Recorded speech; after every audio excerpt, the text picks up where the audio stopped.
가수 현미의 왜 사느냐고 묻거든 이라는 노래가 있습니다. 제가 그 가사를 한번 읽어드리겠습니다. 왜 사느냐고 누가 묻거든 못다한 사랑 때문이라고. 그래서 다시 묻거든 그때는 우리 모두 죽는 날까지 사랑하기 때문이라고.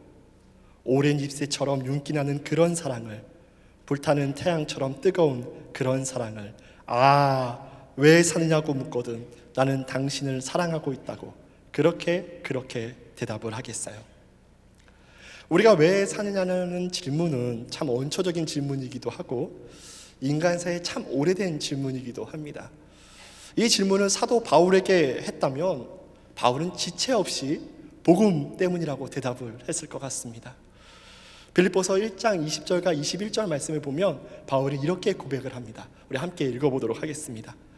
나의 간절한 기대와 소망을 따라 아무 일에든지 부끄러워하지 아니하고 지금도 전과 같이 온전히 담대하여 살든지 죽든지 내 몸에서 그리스도가 존귀하게 되게 하려 하나니 이는 내게 사는 것이 그리스도니 죽는 것도 유익함이라.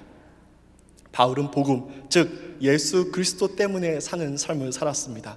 그의 삶의 이유와 목적은 바로 예수님이었죠. 그리고 바울뿐만 아니라 우리들도 예수님 때문에 살아갑니다. 우리 함께 옆 사람과 인사하기를 원하는데요, 이렇게 인사해 보겠습니다. 저는 예수님 때문에 살아갑니다 라고 인사하겠습니다. 네, 인사 안 하시는 분들은 그렇게 살기 원하지 않으신다는 건가요? 한 번 더 인사하겠습니다. 복음 때문에 저는 살아갑니다 라고 인사하겠습니다. 저는 복음 때문에 살아갑니다. 그렇다면 복음으로 살아간다는 것은, 예수님으로 살아낸다는 것은 어떠한 것을 말하는 것일까요? 오늘 본문의 말씀을 보면 27절에 이렇게 되어 있습니다. 오직 너희는 그리스도의 복음에 합당하게 생활하라 라고 시작을 합니다. 여기서 이 생활하라는 단어가 폴리투오마이라는 단어를 사용했습니다. 이 폴리투오마이의 원형이 폴리투오라는 단어입니다. 명사형인데요, 이 폴리투오라는 말이 빌립보서 3장 20절 뒤에 가시면 여러분들 잘 아시는 말씀입니다. 이 천국의 시민권 이야기할 때 이 시민권이라는 말이 이 폴리투오라는 단어입니다. 여기서 이제 파생된 단어가 영어의 politics, 정치라는 단어죠. 그러니까 이 복음에 합당하게 생활하라 라는 말은 복음의 시민권으로서 그렇게 살아가라 라고 이야기하는 것입니다. 복음의 다스림을 받아라 라는 이야기를 하고 있는 거죠. 여기서 이제 빌립보라는 도시에 대해서 잠깐 우리가 언급할 필요가 있을 것 같습니다. 아마 이제 빌립보 사람들에게 바울이 이 말씀을 전할 때 너희가 빌립보의 그 시민권, 로마의 시민권이 아닌 이 복음의 시민권으로서 살아라라는 이 말씀은 빌립보 사람들에게는 정말 큰 도전으로 다가왔기 때문입니다. 이 빌립보라는 도시는요, 식민지였지만 작은 로마라고 불리는 도시였습니다. 역사적인 지리적인 어떤 이유 때문에 당시에 빌립보에는 많은 군인들과 제대 군인들이 거주하였고 그곳 사람들은 로마의 시민들과 같은 대우를 받고 동일한 시민권의 특권을 누리는 사람들이었습니다. 그러니까 이 사람들에게 있어서 이 로마의 시민권은 정말 큰 자부심을 느꼈던 지역의 사람들이었던 거죠. 이 사람들에게 로마의 시민권이 아니라 너희가 복음의 시민권자로서 그렇게 살아가라고 도전을 하고 있는 겁니다. 어느 찬양의 가사처럼 지금 우리가 땅을 버타고 살지라도 우리의 영혼은 저 하늘을 디디며 살고 있는 겁니다. 그렇다면 복음으로 사는 것, 복음으로 살아내는 것은 무엇일까요? 오늘 본문을 통해 함께 나누어 보기를 원합니다. 복음으로 산다는 것은 첫 번째, 복음 안에서 하나가 되는 것입니다. 복음 안에서 하나가 되는 것입니다. 우리 27절 말씀인데요, 함께 읽어보도록 하겠습니다. 27절 말씀입니다. 시작. 오직 너희는 그리스도의 복음에 합당하게 생활하라. 이는 내가 너희에게 가보나 떠나 있으나 너희가 한 마음으로 서서 한 뜻으로 복음의 신앙을 위하여 협력하는 것과. 이 빌립보서를 보면 바울이 아주 의도적으로 빌립보라는 도시의 특징에 따라서 어떤 군사적인 스포츠의 어떤 용어들을 많이 사용을 했습니다.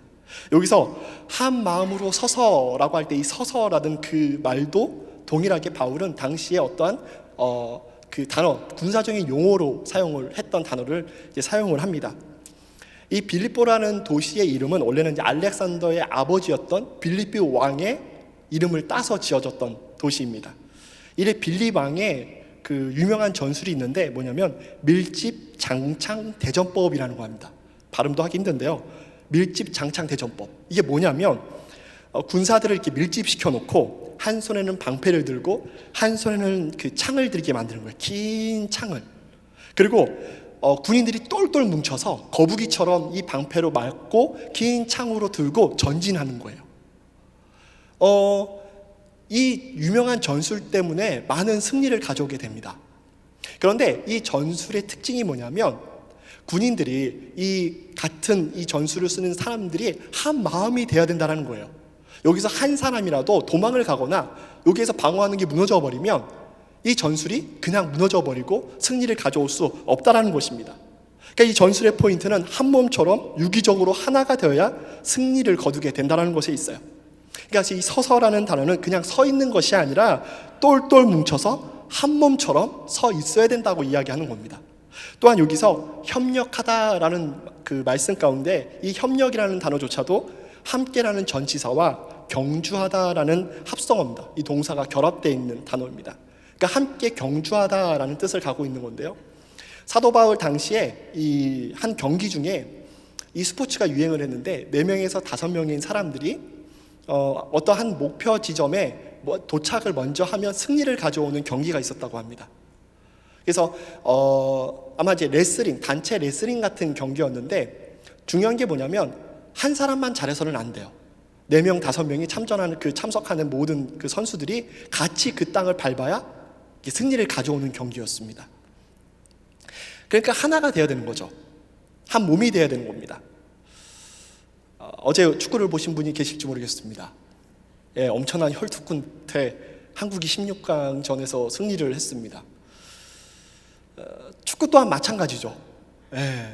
우리나라가 이제 손흥민이라는 좋은 공격수가 있고 김민재라는 좋은 수비수가 있어도 이 11명이라는 선수가 똘똘 뭉쳐서 한 마음 한 뜻이 되지 못하면 상대적으로 전략적으로 약한 팀에게도 고전을 면치 못함을 우리가 볼 수가 있습니다. 오늘 말씀에 복음에 이렇게 똘똘 뭉쳐야 된다고 오늘 본문은 이야기하고 있는 것입니다. 하나가 돼야 되는 걸 말씀하고 있는 거죠. 한 마음 한 뜻이 되어야 된다고 말씀을 하고 있는 겁니다.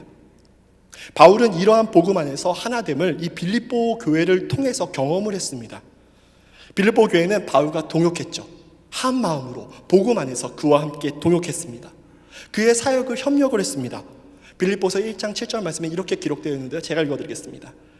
내가 너희 무리를 위하여 이와 같이 생각하는 것이 마땅하니 이는 너희가 내 마음에 있으며 나의 매인과 복음의 변명함과 확정함에 너희가 다 나와 함께 은혜에 참여한 자가 됨이요 라고 기록을 하고 있습니다. 바울이 복음을 지키고 전하는 모든 시간 가운데 빌립보 교회는 하나님의 은혜 안에서 바울과 하나가 되어서 동역을 했다고 바울은 고백을 하고 있는 거죠. 또한 에바브로 디도를 통해서 복음에 함께 매인바 되었고 또한 이 빌립보 교회는 물질을 통해서 바울을 도왔습니다. 우리 빌립보서 4장 16절 말씀인데요. 쉬운 성경 버전입니다. 우리 한번 함께 읽어볼까요? 시작. 내가 데살로니가에 있을 때에도 여러분은 여러 번에 걸쳐 내게 필요한 물건을 보내주었습니다. 당시 로마의 사회는 후원 제도에 의해서 사회적 관계망이 형성이 되었다고 합니다. 그러니까 재화, 어떤 그 돈을 가진 사람들이 그것을 필요로 하는 사람들에게 후원을 함으로써 하나의 지속적인 관계가 형성이 됐는데 이때 후원 받는 자는 감사를 통해서 후원하는 자 아래에 있는 것을 인정하게 됐다고 합니다. 그런데 다만 이 빌립보와 바울의 관계는 그러지 않았다는 거예요. 당시 문화에 소속되지 않고 그들이 함께 동역했음을 볼 수가 있습니다. 빌립보 교회는 이 바울을 동역자로 보았기 때문에 바울 또한 이 후원금을 기쁘게 받았고 빌립보 교회 또한 바울을 지원함으로 바울을 조종하거나 우월한 지위에 서고자 하지 않았다는 것입니다. 그들이 바울을 도왔던 것은 어떤 그들의 마음 가운데 자발적인 그 성령께서 역사하심이 있었고 계산적이거나 권력적인 것이 아니었음을 우리가 볼 수 있습니다. 그들은 복음 안에서 하나가 되어서 동역을 했습니다. 그러한 아름다운 그 동역 가운데 그 빌립보 교회에 갈등의 조짐이 보였던 것 같습니다. 4장에 보면 당시 영적 리더로 섬겼던 두 여인이 등장합니다. 유오드게와 순드게라는 여인이 등장하죠. 그런데 이 두 여인의 갈등의 모습이 있었던 것 같습니다. 그리고 또한 그 에바브로디도와 빌립보 교회 간에도 어떠한 갈등의 모습이 좀 있었던 것 같습니다. 그래서 바울은 디모데를 중재자로 그 빌립보 교회에 보내고 안정화시킨 다음에 에바브로디도를 사랑으로 받아주기를 청하는 장면을 볼 수가 있는 거죠. 우리의 공동체 안에서도 갈등이 존재할 수 있습니다. 우리의 목장 안에서도 갈등이 존재할 수 있죠. 우리의 가정에서도 갈등이 존재합니다. 그렇게 바울과 한마음으로 동역했던 빌립보 교회에도 이 갈등의 모습이 보이는 거 보면 갈등은 없을 수 없는 것입니다. 다만 갈등을 어떻게 극복하는지가 중요한 거죠. 바울은 이 갈등의 극복을, 그 대안을 겸손이라고 이야기를 하고 있습니다. 2장에 넘어가면서 이 겸손에 대한 말씀을 전하고 있는데요, 우리 빌립보서 2장 3절 말씀인데 함께 한번 읽어보겠습니다. 시작. 아무 일에든지 다툼이나 허용으로 하지 말고 오직 겸손한 마음으로 각각 자기보다 남을 낮게 여기고, 그 겸손의 모습을 이야기한 다음에 그 후에 뭐라며 겸손의 모범을 예수 그리스도께서 보여주셨다라고 설명을 합니다. 그래서 2장 5절의 말씀에 너희 안에 이 마음을 품으라 곧 그리스도 예수의 마음이니 라고 설명을 하고 있습니다. 예수님의 마음을 겸손이라고 이야기하고 있는 거죠.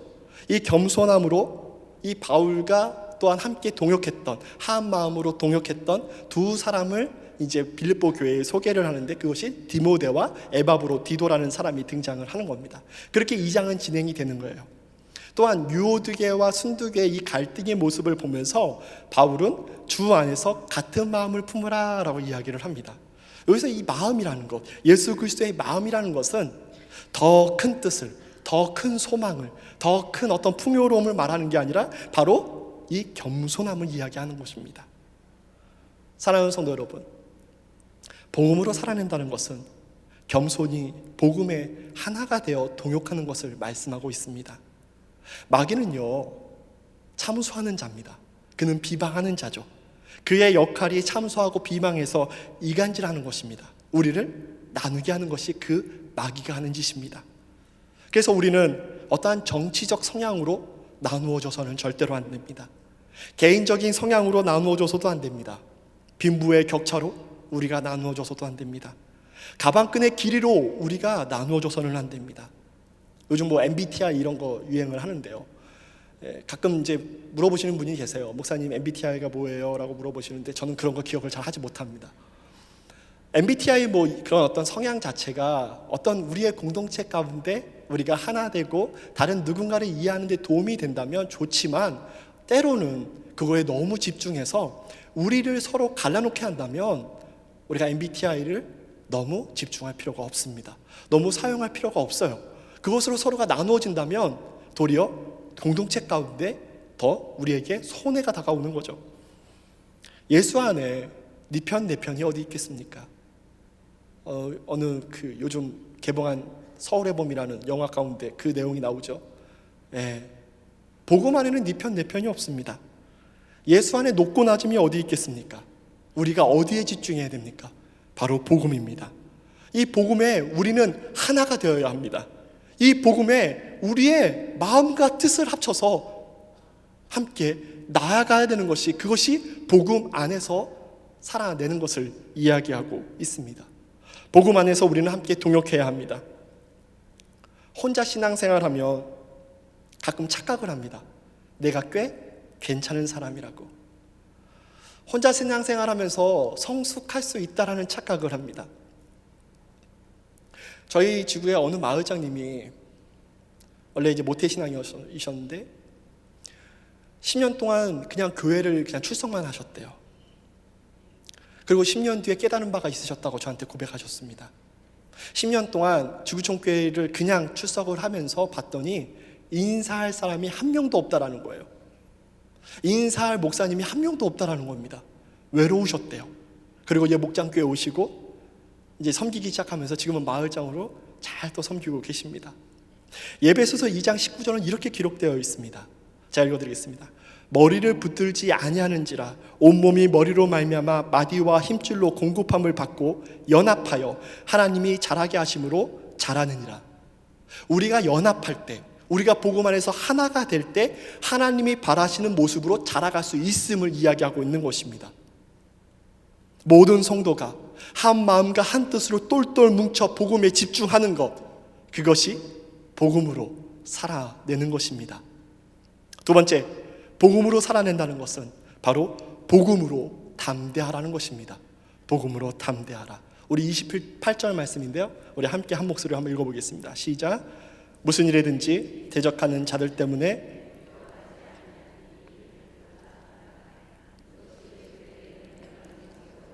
너에게는 구원의 증거니 이는 하나님께로부터 난 것이라. 아멘. 오늘 말씀은 복음으로 사는 것은 대적자들을 두려워하지 않는 것이라고 말씀합니다. 다시 이 빌립보 교회의 어떤 종교적인 상황은 어떤 혼합주의적인 성향을 띠고 있었습니다. 그러니까 토착 종교와 주변 나라에서 전래된 신들, 그리고 로마 제국에서 신들까지 매우 다양한 어떤 종교적인 모습들이 등장을 하게 됩니다. 원래가 이 헬라의 어떤 종교적인 분위기가 두 가지 특징이 있는데, 하나는 우상 숭배고 하나는 성적 타락입니다. 왜냐하면 이 당시에 물질적이고 회의주의적인 어떤 사고가 팽배했고, 특별히 숙면주의적인 사고가 많이 퍼져 있었다고 합니다.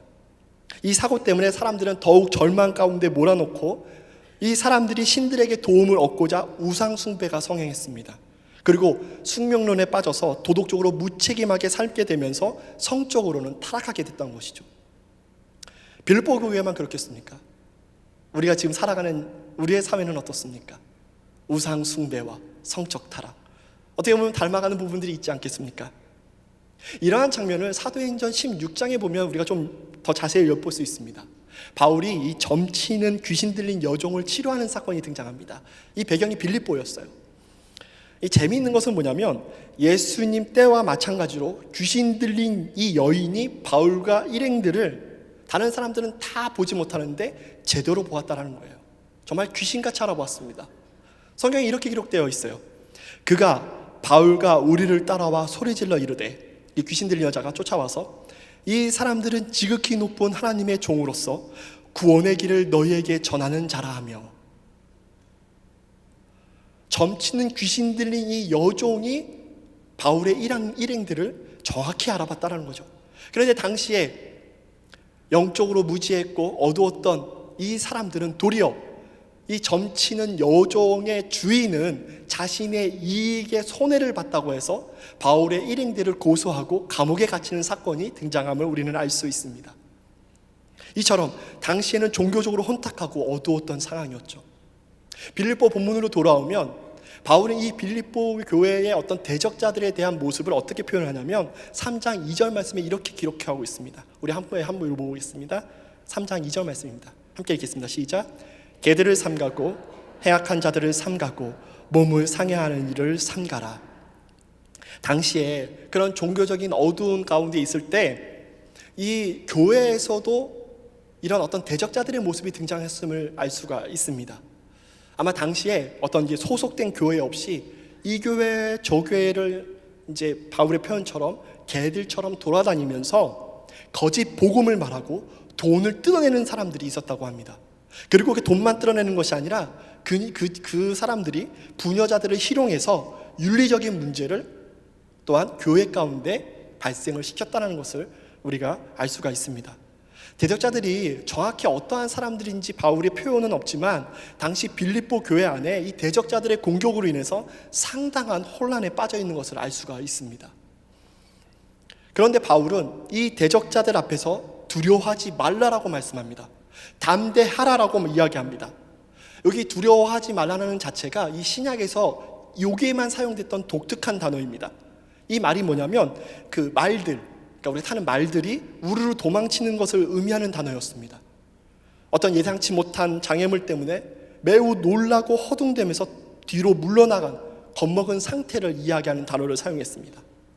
대적자들을 보는 앞에서 놀라고 두려워하여 도망치는 모습을 나타내는 것이죠. 산에 가서 우리나라는 이제 그 어떤 맹수들이 많이 없는데 맹수들을 만나면 절대로 등을 보이지 말라고 이야기합니다. 이 맹수들 앞에서 등을 보이게 되면 본능적으로 이 맹수들은 어떤 사냥감으로 인식해서 더 공격한다는 거죠. 영적인 것도 저는 마찬가지라고 생각합니다. 그래서 에베소서 말씀에 보면 하나님의 전신갑주를 취하라라고 이야기하죠. 그런데 이 전신갑주의 뒤에는 아무런 보호구나 무기가 없어요.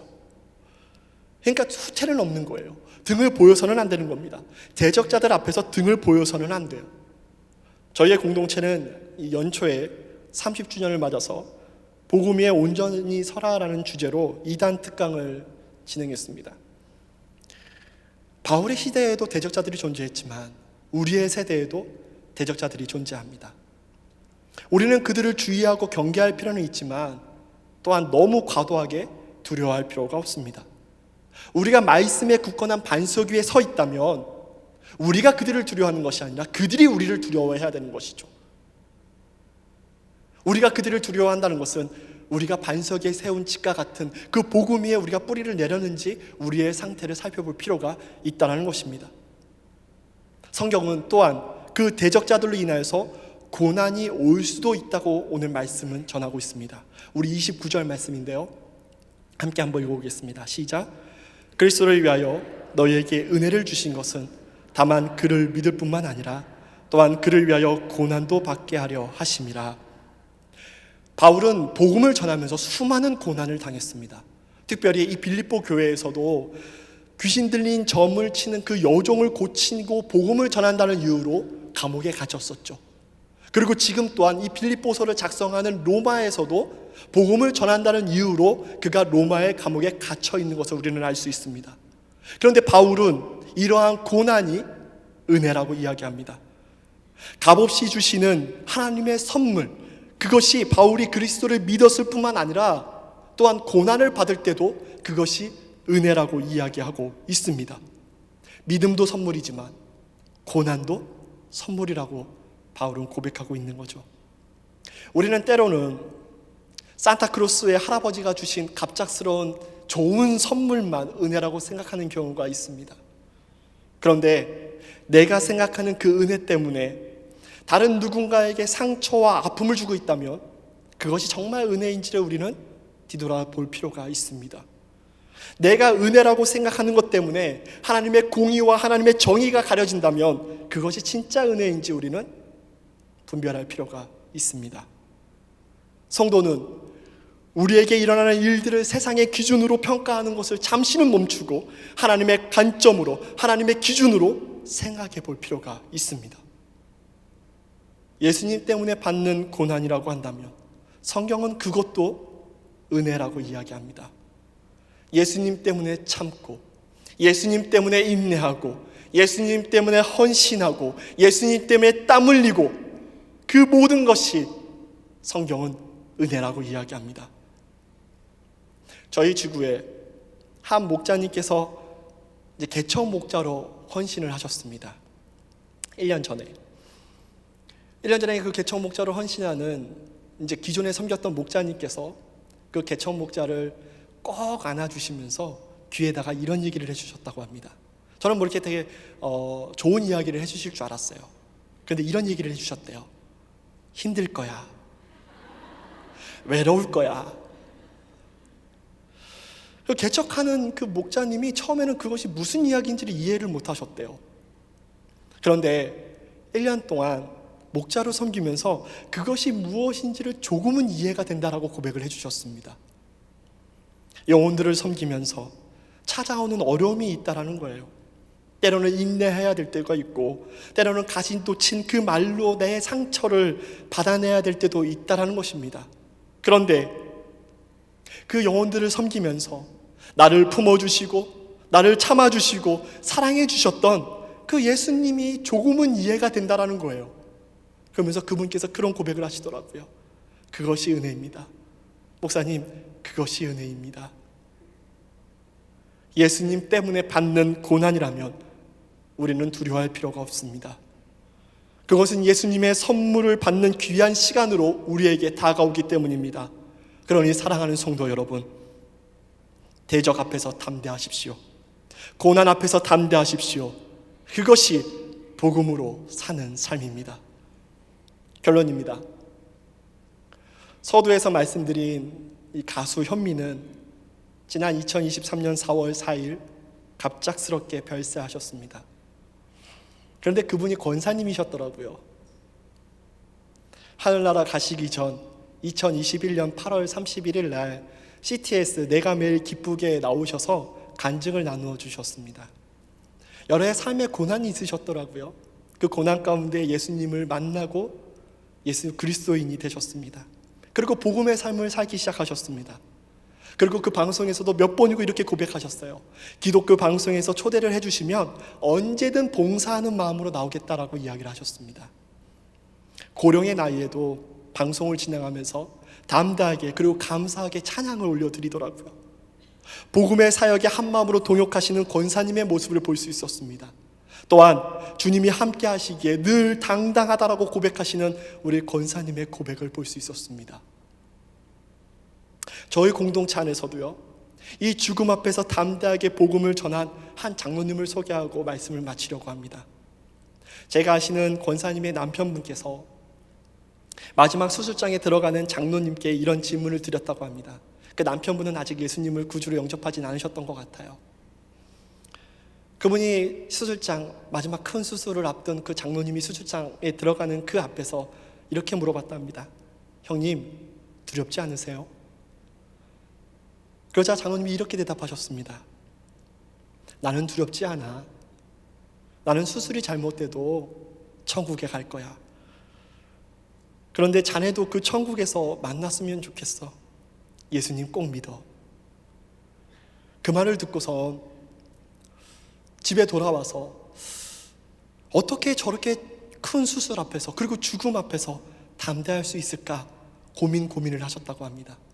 그리고 목장 식구들에게 카톡에다가 그 마음을 나눠주셨어요. 그러자 그 카톡에서 그 목장 식구들이 비상에 걸렸습니다. 갑자기 그런 질문을 안 하는 사람이 질문을 하니까 목장 식구들이 이런저런 권면을 하시다가 그분에게 요한복음을 읽어보라고 권면을 하셨다고 합니다. 그분이 그 자리에서 요한복음을 읽기 시작했습니다. 요한복음을 읽던 그 말씀을 읽던 소리는 점점 울음으로 바뀌기 시작했습니다. 권사님께서는 자신의 남편이 그렇게 웃는 걸 처음 보셨대요. 휴지 한 통을 다 쓸 만큼 그 요한복음을 읽으면서 눈물을 흘리셨다고 합니다. 그리고 눈물을 닦으시고 요한복음을 다 읽으신 다음에 또 한 번 요한복음을 읽으셨다고 합니다. 그리고 그가 그 권사님께 자신은 예수님을 구주로 영접하겠다고 고백을 하셨다고 합니다. 제가 보니까 작년 성탄절 그 침례식 때 침례를 받으시더라고요. 물론 장로님은 수술 이후에 하나님께서 천국에 부르셔서 천국으로 입성을 하셨습니다.